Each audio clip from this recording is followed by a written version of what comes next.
రాజకీయాల్లో దూరి విషం నింపుతున్న పిగ్మీలు. రుణాల్లో 24 రాష్ట్రాల తర్వాత తెలంగాణ. అప్పుల వల్ల మనకు వచ్చే ప్రమాదం ఏం లేదు. నీకేం ప్రమాదం వస్తుంది సారు? నీకేమన్నా వస్తుందా? ఇక మంచిగా ఏమంటారు చల్లగా కూసున్నావు, నీకేం తెలుస్తుంది ఆ ప్రమాదం గురించి?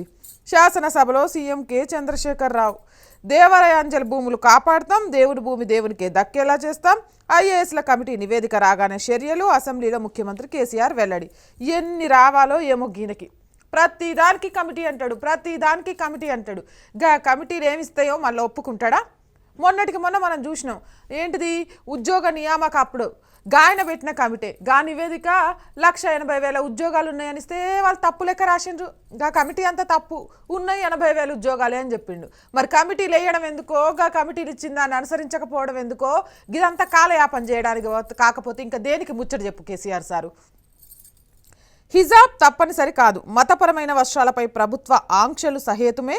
హిజాబ్ అంశంపై కర్ణాటక హైకోర్టు సంచలన తీర్పు. ఈ వివాదం వెనుక కొన్ని శక్తులు ఉన్నాయన్న ధర్మాసనం. కోర్టు తీర్పుపై ముస్లిం సంఘాలు నేతల తీవ్ర అసంతృప్తి. హైకోర్టు తీర్పును సవాల్ చేస్తూ సుప్రీంకోర్టులో పిటిషన్. దీన్ని ధరించాలని ఇస్లాంలో ఎక్కడా చెప్పలేదు. దీని గురించి కూడా మన ముఖ్యమంత్రి సార్ అయితే మాట్లాడిండు. దాంట్లోకి వెళ్లే ముందు పాపం సారు చాలా బాధపడ్డాడు కదా. దేశంలో ఆర్థిక వ్యవస్థ చితికిపోతోందని, అప్పుల కుప్పగా మారిపోతుందని. అయ్యయ్యో, రాష్ట్రాల సమస్యలు పక్కన పడేయండి అయ్యా. అసెంబ్లీలలో దేశం గురించి చర్చ పెట్టండి. బీజేపీని పొట్టును తిట్టండి, ప్రధాన్ని పొట్టును తిట్టండి. గిది కదా చేయాల్సింది. అసెంబ్లీ సమావేశాలు ఎట్ట పెట్టాలో తెలవట్లే. నన్ను చూసి నేర్చుకోండి. ప్రతిపక్షాలను బయటకు పంపించాలి, ప్రశ్నించే గొంతుకలకు మైకు నొక్కేయాలి. మనం చర్చించాల్సింది మనం చేస్తున్న అప్పుల గురించి, మన ఆర్థిక ప్రగతి గురించి కాదు. మనం అప్పులు చేస్తే సంసారం చేసినట్టు, కేంద్రం అప్పు చేస్తే మాత్రం వ్యభిచారం చేసినట్టు గట్ల నిలదీయాలి. గిదేందో గదే అప్పుల గురించి వెలుగన్న ఆర్టికల్ రాసిండు. గది చదువుతా, దీనికి తెలవాలి కాబట్టి. అప్పుల భారం పెరుగుతోంది, అప్పులు కట్టేందుకు మళ్ళా అప్పులు. బడ్జెట్ నుంచే కార్పొరేషన్ల అప్పుల చెల్లింపులు. ఇతర రాష్ట్రాలతో పోలిస్తే హెల్త్ ఎడ్యుకేషన్కి తక్కువ కేటాయింపులు. ఇరిగేషన్ ప్రాజెక్టుల పనుల్లో ఆలస్యంతో పెరిగిన ఖర్చు. అసెంబ్లీ ఆమోదం లేకుండానే సర్కారు నిధులు ఖర్చు చేస్తోందని వెల్లడి. ఇది మన రాష్ట్ర సర్కార్ తీరు. నివేదిక చాలా క్లియర్గా చెప్పిందట, చాలా విషయాల్ని చెప్పింది. చాలా అప్పులు చేసి ఒక అప్పు తీర్చడానికి ఇంకో అప్పు చేస్తున్నారే తప్ప ప్రజా శ్రేయస్సు కోసం కాదు. మన ముఖ్యమంత్రి సార్ ఏం చెప్పిండ్రు? అప్పే కాదు, అప్పుకు భయపడతావా ఏంది? అవసరమైతే ఇంత భూమి అమ్ముతావు. భూమి అయిపోయాక మీరు అందరు ఉన్నారు కదా జనాలు, ఓట్లేసిన వాళ్ళు. ఆ రోజు నేను ఇట్లా చేస్తే నాకు ఓట్లు వేసేటోళ్ళ, అందుకే భూమి అయిపోయాక అవసరమైతే మిమ్మల్ని అమ్ముతావు అంటాడు. గంతలే సారు నువ్వు అప్పు చేసినా తప్పు కాదు సార్, అమ్మో తప్పు అంటే ఊకుంటావా ఏంది? బడ్జెట్లో డబుల్ బెడ్రూమ్ ఇండ్ల కోసం 5,000 కోట్లు. మార్కెట్ ఇంటర్వెన్షన్ ఫండ్ కింద 1,000 కోట్లు కేటాయించినా అందులో నుంచి సర్కారు రూపాయి కూడా ఖర్చు చేయలే. ఇక డబుల్ బెడ్రూమ్ గురించి ఆశలు పెట్టుకున్న వాళ్ళంతా జరిగింది తినాలి. కోట్లు కేటాయించినా ఒక్క పైసా కూడా ఖర్చు పెట్టలేదట. మరి ఆ పైసలు ఏమైనాయి? బడ్జెట్ ఏమైనాయి? వేడబోయినాయి అంటే చేసిన అప్పులకు వడ్డీలు కట్టడానికి, కొత్త అప్పు పుట్టించడానికి ఖర్చు పెట్టిండ్రు. రైతు రుణమాఫీ కోసం 6,225 కోట్లు కేటాయించి కేవలం 213 కోట్లు మాత్రమే ఖర్చు చేసింది. 6,225 కోట్లు, 213 కోట్లు. ఇగో వడగండ్ల వానతో పడ్డ రైతులు ఆదుకుంటాం కంపల్సరీ. ఇక మీరు ప్రూవ్ చేసుకోవాలి వడగండ్ల వాన పడే మీ పంట నష్టం వచ్చిందని. మరి పురుగు బట్టి నష్టం వచ్చింది. మొన్న ఖమ్మం జిల్లాలో చూసినాం రైతులకు మిరపకి ఏదో పురుగు బట్టి అది సైంటిస్టులకు కూడా అర్థం కాలేదు. మరి గవన్నీ 2018-19 సంధి మనం పంట నష్టం ఇయ్యట్లే రైతులకి. గా సంగతి ఏంది? ఇవన్నీ చెప్పాలి కదా, అది అంచనా వేస్తాం. ముందర కాలకు బంధం అని మాట ఇది. మళ్ళీ క్వశ్చన్ చేస్తారో ఇస్తాం, చేస్తాం. ఇవి 2 మాటలు మాత్రం బాగా వస్తాయి మన ముఖ్యమంత్రి సారు నోట్ నుంచి. చేసినాం, ఇచ్చినాం రాదు, ఇస్తాం చేస్తాం. ఏమంటారుగా చూపియడమేమో పెద్దగింత 6,220 కోట్లు రుణమాఫీ కోసం, చేసిందేమో 213 కోట్లు. ఏమైపోయినాయి సారు ఈ డబ్బులన్నీ? కేంద్రం గురించి అసెంబ్లీలో చర్చ పెట్టాలి. అసెంబ్లీలో రాష్ట్రంలో ఇలాంటి వాటి గురించి మాట్లాడితే ఇజ్జత్ పోదు. అరే రోజు ప్రధానమంత్రి సార్ వస్తాడంటే ఎమ్మటే జ్వరం వచ్చింది, తెల్లారి యాదాద్రికి వెళ్ళేదానికి జ్వరం తగ్గిపోయింది. ఇక 4 రాష్ట్రాల ఎలక్షన్లు 5 రాష్ట్రాల ఎలక్షన్ రిజల్ట్ రాగానే తెల్లారి షెయ్యి గుంజింది. నేను అన్నట్లే సోషల్ మీడియాలో అంటారు షెయ్యి గుంజింది. ఇక ఆలోచనలు అయిపోయాక నిన్న అసెంబ్లీలో రాష్ట్రాల గురించి చర్చ కాదు కేంద్రం గురించి పెడదామనే ఆలోచన వచ్చింది. ఏంది సారు అంటే బీజేపీ కానీ కేంద్రం కానీ కేంద్రంలో ఉన్న మంత్రులు కానీ బీజేపీ నాయకులు కానీ కొంచెం గిట్ల లెగంగానే నువ్వు ఆరోగ్యం గిట్ల పడిపోయింది ఏంది అని సోషల్ మీడియాలో జనాలు అనుకుంటారు కదా. వాస్తవమేనా? నువ్వే చెప్పాలా, నాకేం తెలుసులే. అర్బన్ ఏరియాలోని పేదల కోసం 5,500 కోట్లను కేటాయించగా 550 కోట్లే ఖర్చు చేసింది. అర్బన్ ఏరియాల కోసం 5,500 కోట్లు ఖర్చు చేసింది, 500 కోట్లు. ఇక్కడే అర్థమైపోతలే ముఖ్యమంత్రి సారు ఎంత బడ్జెట్ విషయంలో మోసం చేస్తున్నారు, బడ్జెట్ పేరుతో ఎంత దారుణాలు చేస్తున్నారు, ఎంత కేటాయించి ఎంత అమలు చేస్తున్నారు. ఇక చూడు, రాష్ట్ర ప్రభుత్వం ఏటేటా అప్పులు పెంచుకుంటూ పోవడాన్ని comptroller and auditor general CAG తప్పుపట్టింది. అప్పుల భారం అంతకంతకు పెరిగిపోతుందని ఆందోళన వ్యక్తం చేసింది. రాష్ట్రం తీసుకున్న అప్పులు ఎఫ్ఆర్బిఎం చట్టం పరిధిలోనే ఉన్నప్పటికీ బడ్జెట్కు సంబంధం లేకుండా తీసుకున్న బడ్జెటేతర అప్పులతో ఈ పరిమితి దాటిపోయిందని అభిప్రాయపడింది. 2019-20లో తీసుకున్న అప్పుల్లో 75% పైగా అంతకు ముందున్న అప్పులు తిరిగి చెల్లించేందుకే ఖర్చు చేసిందని వెల్లడించారు. సారు ఏమో చెప్పినావు, అప్పులు తీసుకుంటేనే అభివృద్ధి సాధ్యం, అభివృద్ధి కోసం తీసుకున్న అప్పు అప్పే కాదని చెప్పినావు. అవ్వా, నోరు తెరిస్తే గిన్నబద్దాలేంది సారు. అభివృద్ధి కోసమని నువ్వు చెప్తావు, కాగేమో 75% నువ్వు చేసిన అప్పు ఇంకో అప్పు కట్టడానికి వడ్డీలు కట్టడానికే తప్ప జన శ్రేయస్సు కోసం కాదని చెప్తుంది. మరి కాగ్ అబద్ధం చెప్పిందా, నువ్వు అబద్ధం చెప్పినవా? నమస్తే తెలంగాణ అన్న, ఈ ముచ్చట నీకు కనబడదు కదా. అయ్యో, ఏమన్నుందా? ఇలాంటి వాస్తవాలను రాస్తే అమ్మో ఏమంటారుగా పాపం పాపం పెరిగిపోదు నీ పేపర్లో కదా. మనం అస్సలు కేంద్రం గురించే మన ఫోకస్ అంతా. ముఖ్యమంత్రి సార్ కాకు సున్నా పెడితే కమ్ అంటే కమ్మనే అనాలి, కుమ్మ అంటే కుమ్మనకూడదు. ఆయన చెప్పినట్టే రాయాలి కదా.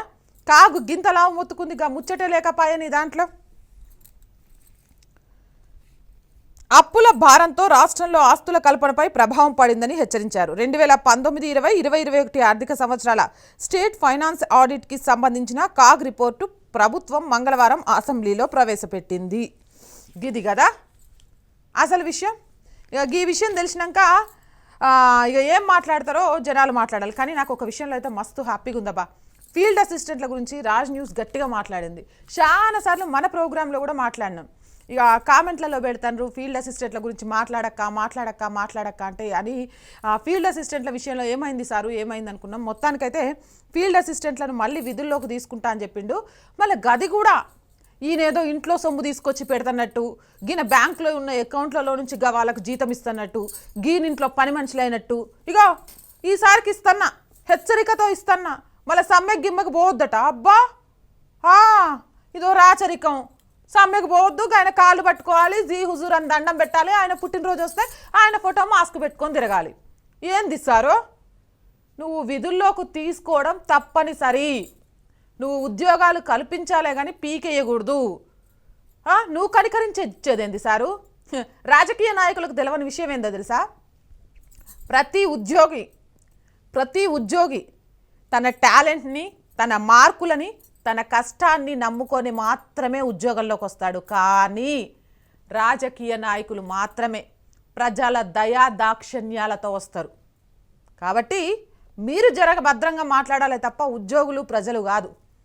మీరు ధర్నాలను, జనాల మీద మీ ప్రభావం చూపించాలనో అనుకునే ఆలోచనలు తగ్గించుకోవాలి. ఎందుకంటే మీ కాల పరిమితి 5 సంవత్సరాలు మాత్రమే. గట్ల కాదు, ఇంకేమన్నా జరిగిందంటే 4 సంవత్సరాలకే పడిపోవచ్చు. కానీ ఒక ఉద్యోగి 60 సంవత్సరాల వరకు రిటైర్డ్ అవ్వడు. తెలంగాణలో పుట్టినోడు 18 సంవత్సరాలు దాటి చచ్చిపోయేదాకా ఓటు హక్కు ఉంటుంది. వాళ్ళ దగ్గర నుంచి మీరు ఏం చేసినా అవి తీసుకోలేరు. గలాంటోళ్ళను బెదిరించే ప్రయత్నం అస్సలు చేయకండి, బాగోదు. అది మరి ముఖ్యమంత్రి చేస్తే ఇంకా బాగోదు. ఆర్టీసీ వాళ్ళని పెట్టినవు, అయిపోయింది వాళ్ళ పని. వాళ్ళకు ఒక సంఘాన్ని ఏర్పరచొద్దని, సమ్మెలు చేయొద్దని అప్పుడు బెదిరించి సంతకం పెట్టించుకొని ఉద్యోగాలు తీసుకున్నాం. మళ్ళీ ఇప్పుడు ఫీల్డ్ అసిస్టెంట్లా అంటే నీ ఇలాకాలో ఎవ్వరు సమస్య వస్తే గొంతు బెకిల్చి అడగొద్దా? అయ్యా కొట్టయ్యా, కొడతావా, కొట్టయ్యా, ఉద్యోగం పీకేస్తావా, పీకేయ్యా. ఇక నెల మొత్తం ఖర్చు పెట్టించుకుంటే కూలికి పోయి వచ్చేటో డబ్బులు కూడా రాకుండా 5,000 6,000 ఇస్తావా? ఇయ్యయ్యా. గిట్ల అనుకుంటూ బతకాలా? ఎందుకు బతకాలి? లక్షలు ఎమ్మెల్యేలకు, ఎంపీలకు మీ అందరికీ జీతాలు ఉంటాయి. కానీ ఒక సామాన్యుడు బతకడానికి ఎంత ఖర్చు అవుతుంది?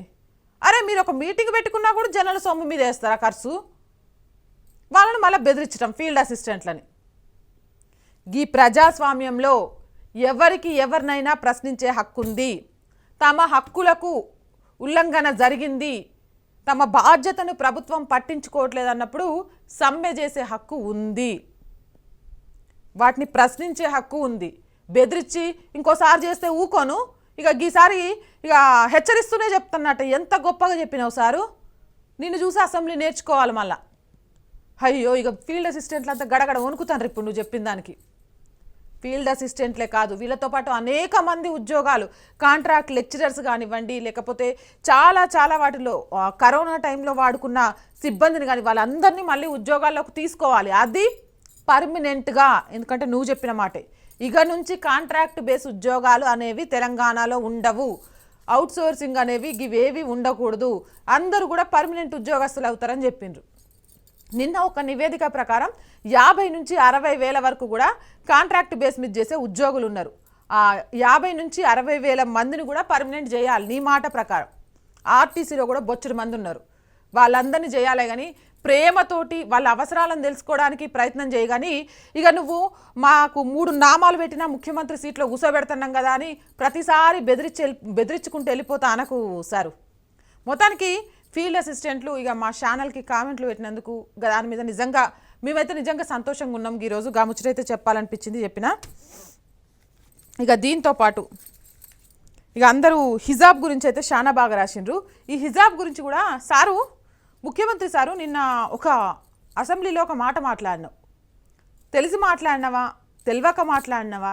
నీలాంటి అపరచాణిక్యుడికి, చావు నోట్లో తలకాయ పెట్టినోడికి, 2 సార్లు ముఖ్యమంత్రి పదవిలో కూర్చున్నోడికి, ఎప్పటి నుంచో రాజకీయాల్లో ఉన్నోడికి, 1985 నుంచి ప్రజల సమస్యలు బుర్రలో పెట్టుకొని సోచాయిస్తున్నోడికి గిదెందుకు తెలవలేదనేది నాకు అర్థం కాలేదు సారు.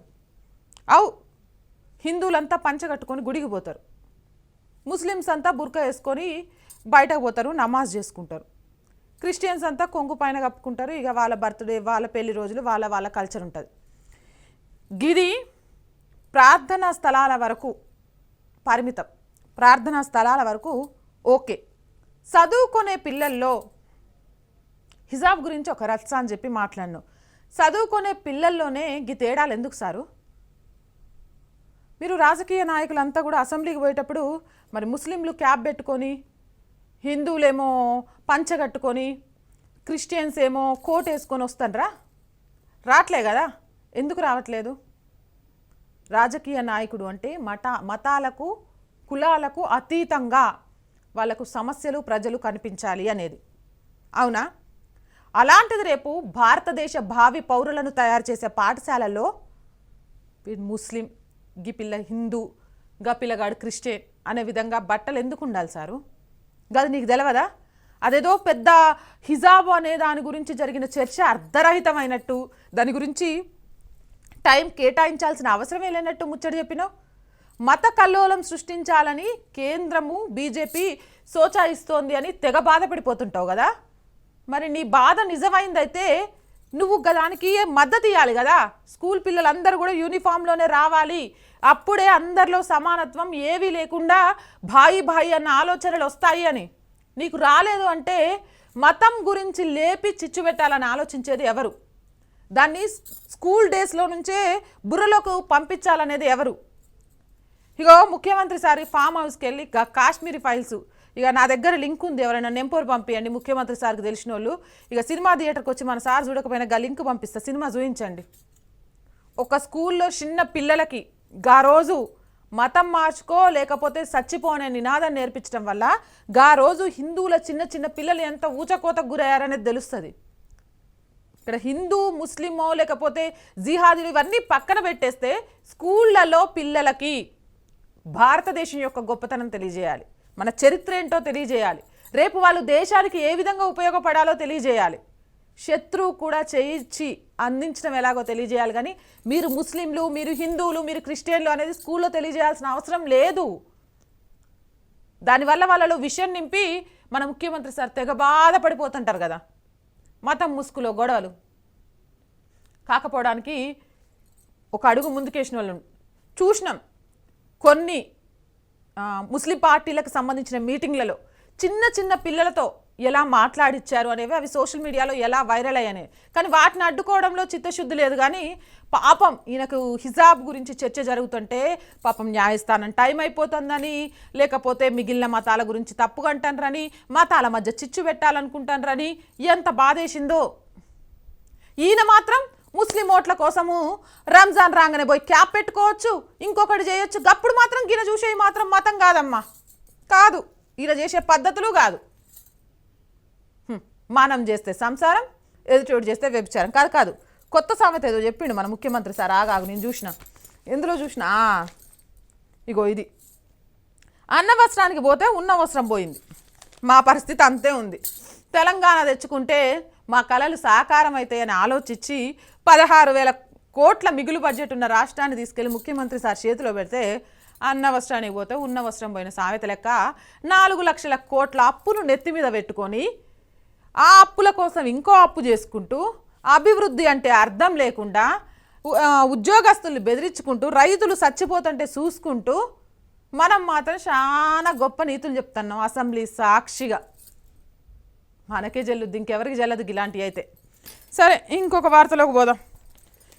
ఇగో ఇది. ఆదివాసీలకు అందని భగీరథ, చెలిమే నీళ్ళే దిక్కు. ఎండలు ముద్రక ముందే ఏజెన్సీలో తాగునీటి కష్టాలు. బావులు బోర్లలో అడుగంటుతున్న నీళ్లు. 500కు పైగా గూడాలు, తండాలకు గోస. బిందెలు కావలతో వాగులు వంకల బాట. కొన్ని చోట్ల ఇంకా పూర్తిగాని భగీరథ పనులు. మారుమూల గ్రామాలలో ట్యాంకులకు ఎక్కని నీళ్లు. 4 కిలోమీటర్లు నడిస్తేనే నీళ్లు.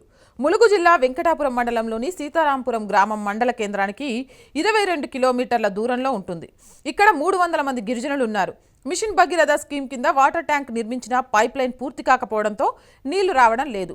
భూగర్భ జలాలు కూడా అడగండటంతో అడవిలో 3 నుంచి 4 కిలోమీటర్లు నడిచి వెళ్ళి ఇలా చిన్న వాగు పక్కన చెలిమి నీటిని తెచ్చుకుంటున్నారు. కనబడుతుందా? ఇది వెలుగులో ఉంటుంది, ఒకసారి చూడండి. వెలుగులో కింద రాసిన ఆర్టికల్. మిషన్ భగీరథ ఇంటికి ఒక నల్ల. ప్రతి ఒక్కళ్ళు కూడా ఇక నీళ్ళతో ఎట్లా అంటే ఇంట్లో అందరు స్విమ్మింగ్ పూల్ ఏర్పాటు చేసుకోవాలి. హారరీ ఎన్ని ప్రాజెక్టులు ఊళ్ళకు ఊళ్ళ మాయమైపోతే ఈ ప్రాజెక్టులు. భూ నిర్వాసితులు చెట్టుకొకళ్ళు పుట్టకొకళ్ళు అయిపోయాయి. వాళ్ళకు గట్టించిన ఇల్లు లేవు, వాళ్ళకు అందిన నష్టపరిహారం పూర్తిగా లేదు. ఎప్పటి నుంచో తాతల కాలం నుంచి ఇక్కడ ఇల్లు వేసుకొని ఉంటున్నాం, దానికి సంబంధించి ఏంది భూమి దున్నుకొని ఉంటున్నామంటే మీరు కబ్జాలో ఉన్నారు తప్ప భూమి మీది కాదని వాళ్ళ దగ్గర నుంచి దౌర్జన్యంగా లాక్కొని వాళ్ళకి ఇవ్వాల్సిన ఏవి ఇవ్వకుండా చెట్టుకొక్కలను పుట్టకొక్కలను చేసి 15 టీఎంసీలు, 11 టీఎంసీలు, 30 టీఎంసీలు, 20 టీఎంసీలతో పెద్ద పెద్ద ప్రాజెక్టులు. ఫలితం ఏందయ్యా అంటే గిట్లా మళ్ళా మొదటికి వచ్చినట్టు నీళ్ళ కోసం 4-5 కిలోమీటర్లు నడవాలి. మరి భగీరథ, మిషన్ భగీరథను చూసి దేశం మొత్తం ఆదర్శం కావాలి. అయినా వెలుగన్నా నీ పిచ్చి నా పిచ్చి కాకపోతే తెలంగాణ అంటే గిరిజనులా? చెప్పు, అసలు గిరిజనుల గురించి ప్రభుత్వం ఆలోచిస్తుందని ఎట్లా అనుకుంటావన్నా? పోడు భూముల సమస్య తీర్చిందా? పోడు భూముల కోసం పొట్టున కొట్టింది. గిరిజన మహిళల మీద జరిగిన అఘాయిత్యాలకు సంబంధించి ఒక్కలకు శిక్ష పడిందా? పడనిచ్చిందా? 90 రోజులు దాటింది. లేకపోతే కేసులో లోపాలున్నాయని మంచిగా ఏమంటారు దాన్ని, బెయిల్ మీద బయటకు వచ్చేస్తాను. ఇక వనమ రాఘవ్ కూడా బయటకు వచ్చేసిండట. 6 సంవత్సరాల పసిపిల్ల సర్పంచ్ మొగుడు కూడా బయట మంచిగా తిరుగుతాడట. ఈ రోజుకి గిరిజనులకు సంబంధించి తండాలలో కనీసం ఆసుపత్రికి వెళ్ళడానికి కూడా సౌకర్యం లేదు. ఒక అంబులెన్స్ వచ్చే దారి కూడా లేదు తండాల పరిస్థితి. ఈరోజు ఈ నీళ్ళ కోసం వాళ్ళు బాధపడడానికి వాళ్ళ బతుకులేమన్నా మారితే కదా. చాలా గొప్ప నాయకులు మస్తు ముచ్చట్లు చెప్తారు గిరిజనుల గురించి. ఎప్పుడో తెలుసా? ఎన్నికలు వచ్చినప్పుడు ఓట్ల కోసం. కానీ వాళ్ళ అభివృద్ధి కోసం చేసింది లేదు. 12% రిజర్వేషన్లు గిరిజనులు అడుగుతుంటే చాలా తెలివిగా మైనారిటీ రిజర్వేషన్కి ముడిపెట్టి కేంద్రం మీద వేసి నీ మస్తు గిరిజనులు ఆదుకోవాలనుకుంటున్నా, మస్తు పర్సంటేజ్ ఇవ్వాలనుకుంటున్నా. కానీ ఏం చేస్తా, ఇక కేంద్ర ప్రభుత్వం ఆ మైనారిటీలకు తెలిస్తే గిది కూడా అయిపోయింది. అరే మారుమూల తండాలో ఈ రోజుకి గట్లే ఇగో మా ముఖ్యమంత్రి వచ్చినాకే తండాలలో సర్పంచ్లని గదని గిదని వాళ్ళకు అవకాశాలు వచ్చినాయి. ఎవరికి కావాలి ఒక సర్పంచ్ పదవి? ఎవరికి కావాలి? బయటకు వచ్చి వాళ్ళు గట్టిగా ఉండగలుగుతారా? ఈరోజు నిరుద్యోగ సమస్యలో బాధపడుతున్న వాళ్ళలో గిరిజనులు ఎంతమంది ఉన్నారు? చదువు అందని వాళ్ళలో గిరిజనులు ఎంతమంది ఉన్నారు? హాస్పిటల్ సరైన వైద్యం లేకుండా చచ్చిపోతున్న వాళ్ళలో గిరిజనులు ఎంతమంది ఉన్నారు? తాండూరులోని ఒక తండాలో రాజ్ న్యూస్ దాని గురించి చాలా పోరాటం చేసింది. ఒక కుటుంబం అక్కడ ఎర్రమట్టి తండాకు కనీసం 2-3 కిలోమీటర్లలో ఉండాలన్న రూల్ని తుంగలో దొక్కి 1 కిలోమీటర్లో పెట్టి ఒక వ్యక్తి చావుకు కారణమైంది. కానీ దాంట్లో కూడా ఆడున్న ఎమ్మెల్యేకి ఆ కుటుంబాన్ని పరామర్శించాలనిపించలే. ఎందుకో తెలుసా? వాళ్ళు గిరిజనులు, వాళ్ళ తండాల్లోనే బతకాలి, వాళ్ళ ఆ ఊరు శివరే ఉండాలి, వాళ్ళ అడవుల్లోనే ఉండాలి. వాళ్ళకు బయట ప్రపంచం తెలవకూడదు, బయట ప్రపంచంతో పోటీ పడకూడదు. ఎవరో ఒకరిద్దరు ఉంటారు నాయకులు, కానీ గట్టిగా వాళ్ళు వాళ్ళ గురించి మాట్లాడితే వాళ్ళ సీటుకి ఏడ కష్టం వస్తుందో అని బాధ. ఎస్టీ రిజర్వేషన్ సీట్లు ఉంటాయి చూసినవా, అక్కడ మాత్రమే గా గిరిజనులకు ఎన్నికల టైంలో ప్రేమ ఆప్యాయత, వాళ్ళ బాధలు వాళ్ళ కష్టాలు అక్కడ ఉన్న నాయకులకు కనబడతాయి. మిగిలిన టైంలో వాళ్ళ బాధలు ఎవ్వరికి కనబడవు. హైదరాబాద్లో ఉన్న వాళ్ళకు ముఖ్యంగా కేసీఆర్ సార్ ఫామ్ హౌస్కి వెళ్ళడం కోసం కూడా పైప్ లైన్లు వాటర్ లైన్లు పర్ఫెక్ట్గా ఉంటాయి, కానీ గిరిజనులకు మంచి నీళ్ళు అందించడానికి మాత్రం పైపు నీళ్ళు ఉండవు, పైన ట్యాంక్లోకి నీళ్ళు ఎక్కవు. అదే ఒక్క పూట ఫామ్ హౌస్కి నీళ్ళు కట్ చేయండి, అయ్యో ఏమన్నుందా? ఎంత జరిగిపోయిద్ది, ఎంత గొడవలైపోతాయి. కానీ గిరిజనులకు నీళ్ళు అందికపోయినా ఏం కాదులే, గడపోయి తెచ్చుకుంటారు, లేకపోతే అవి తాగుతారు ఏవో ఒక నీళ్ళు. ఇదేంది ఇప్పటి నుంచా? వాళ్ళు ఫస్ట్ నుంచి ఏమన్నా గొప్పగా బతికిన వాళ్ళకి ఇప్పుడు బాధపడడానికి? అంతే కదా ముఖ్యమంత్రి సారు, నువ్వంటే ఫస్ట్ నుంచి కూడా మహానుభావుడి షావు కోట్లను తలకాయ పెట్టినావు, నీకు ఆ మాత్రం రెస్పెక్ట్ ఇవ్వాల్సిందే. వాళ్ళు పెట్టినరా ఏంది సావు నోట్లో తలకాయ? నమ్మిన వాళ్ళు సచ్చిండ్రు అంతే కదా. గిది మిషన్ భగీరథతో ఈరోజు గిరిజనులు ఎదుర్కొంటున్న కష్టాలు. కొన్ని చోట్లయితే పంపులు వచ్చే టైంలో కరెంటు పోతుందట. ఎందుకు పోతుంది అన్నది ఎవరికి అర్థం కాదు. సరే గా కథ మళ్ళీ వచ్చినప్పుడు చెప్పుకుందాం దాని గురించి. దీంతో పాటు 3 రైతుల ఆత్మహత్య. పంట దిగుబడి రాక పెట్టుబడికి చేసిన అప్పులు ఎలా తీర్చాలో తెలియక మనస్తాపంతో 3 రైతులు ఆత్మహత్య చేసుకున్నారు. భూపాలపల్లి, ఆదిలాబాద్, మెదక్ జిల్లాలో ఒక్కొక్కరి చొప్పున ప్రాణాలు తీసుకున్నారు. 3 ప్రాణాలే కదా, 30 ప్రాణాలు అయిన రోజు ఆలోచిస్తాం. అంటే మొత్తం కలిపి 30 కాదు, 9,000 పైచిలుకైనాయిలే. ఒక్క రోజులో 30 వస్తే అప్పుడు ఆలోచిస్తాడు మా ముఖ్యమంత్రి సార్. అప్పుడు కూడా ఏం ఆలోచిస్తాడు? ఈ ఆత్మహత్యలకు మాకేం సంబంధం లేదు, వాళ్ళే మేము 5 లక్షలు ఇస్తా అంటే కక్కుర్తి పడి చచ్చిపోతాను అని చెప్తాడు. అంతే కదా సారు. వ్యవసాయాన్ని ఎందుకయ్యా? నష్టం వచ్చే వ్యవసాయం మీకెందుకు? అడున్న ఎమ్మెల్యేకి అరకు కొరకు మీ పొలం అమ్మేయండి, డబ్బులున్న ఎమ్మెల్యే సార్ దగ్గర కొనుక్కుంటాడు. మీరు ఇడికి రండి, మరి ఎట్ట బతికేదక్క డబ్బులు తీసుకున్నట్టు ఆ ఎమ్మెల్యే సార్నే మళ్ళీ అడగండి. ఇక మళ్ళీ మీ ఇలాకాలో కానీ హైదరాబాద్ ఇలాకాలో కానీ గాయన గట్టే ఒక బిల్డింగ్ ఉంటుంది, ఆడ కూలి పనికి పెట్టుకుంటాడు. లేకపోతే ఆయన ఒక అపార్ట్మెంట్ ఉంటుంది, అందులో సెక్యూరిటీగా పెట్టుకుంటాడు, పని మనుషులుగా తయారు చేస్తాడు. చూడు ఎంత గొప్ప వాళ్ళు ఉంటారు నాయకులు.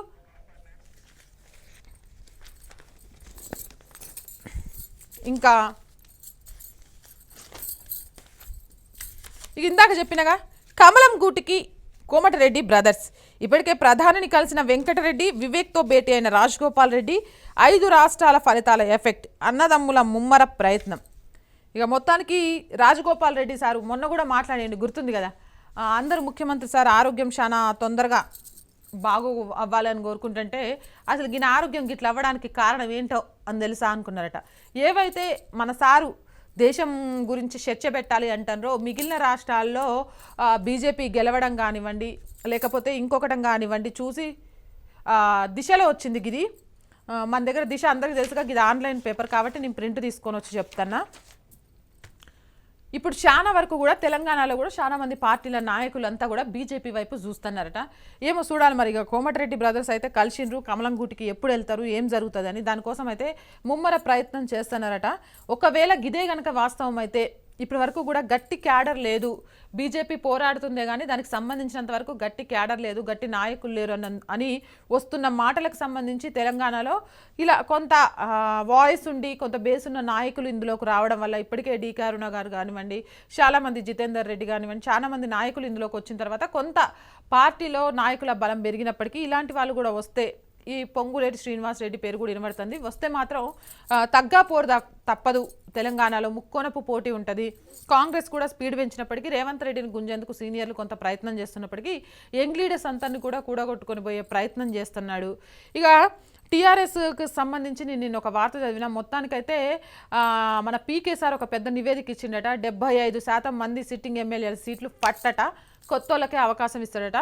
మరి అలాంటప్పుడు ఆ సిట్టింగ్ ఎమ్మెల్యేలు కూడా పార్టీ మారే ప్రయత్నం చేస్తారా? ఏదేమైనా కూడా ఇక మన ముఖ్యమంత్రి సారు మనం కేంద్రం గురించి మన అసెంబ్లీలో చర్చ పెట్టాలి అని అంటే తెలంగాణ గురించి దేశం మొత్తం చర్చ పెడుతుందట.